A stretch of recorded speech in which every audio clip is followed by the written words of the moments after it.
الحمد لله الذي أرسل رسوله بالهدى ودين الحق ليظهره على الدين كله وكفى بالله شهيدا. صلى الله عليه وعلى آله وصحابه ومن تبعهم بإحسان وسلم تسليما مزيدا. أما بعد، أيها الإخوة في الدين، إذا قلبنا صفحات تاريخ العرب قبل أن يبسل فضل الدعوة المحمدية نجده تاريخا حافلا بألوان من الظلم والظلم والمهانة، مليئا من البطش والطغيان.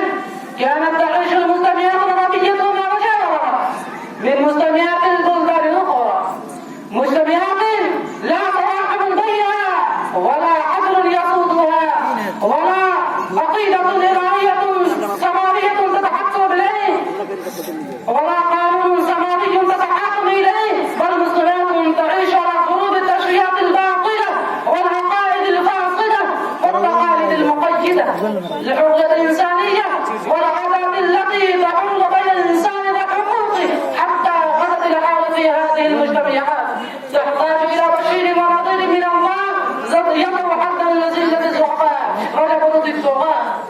أيها الإخوة، كان العالم قبل البعثة المحمدية في حاجة إلى صيحة النذير، وفي حاجة إلى الحكمة الهادية التي ترشده إلى الطريق المستقيم، وفي حاجة إلى من يأتي له بالدواء ممن يملك الدواء، وإلى من يأخذ بيده ويخرج من ظلمات الهاوية التي تتردى فيها إنسانته وكرامته، وإلى من يهديه من ضلال ويرشده من غي ويصرف من فساد.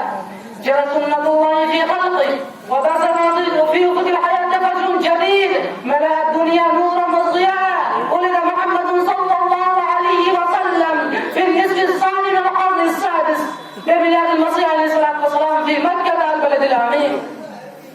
إن مولد نبينا صلى الله عليه وسلم كان بداية لظهور دعوة جديدة في العالم الإنساني، دعوة حملت للبشر كل ما يتطلعون إليه من حياة أمنة كريمة قرية.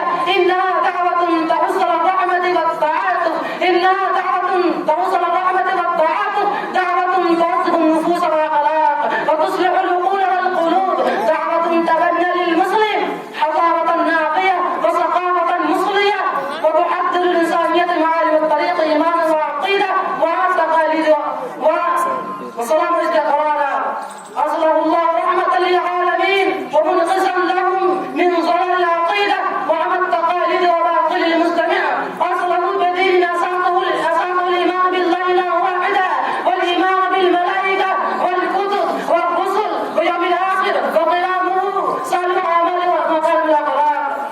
تحمل رسول الله صلى الله عليه وسلم الكثير من الجهود والمشقة والآلام والتضحيات، وكان مثلا على بالصبر والجهاد من أجل تبليغ الرسالة. هكذا بلغ الإسلام إلينا ونشأ مجتمع مثالي وحضارة صالحة وأسست أمة مسلمة صامدة. والسلام عليكم ورحمة الله وبركاته.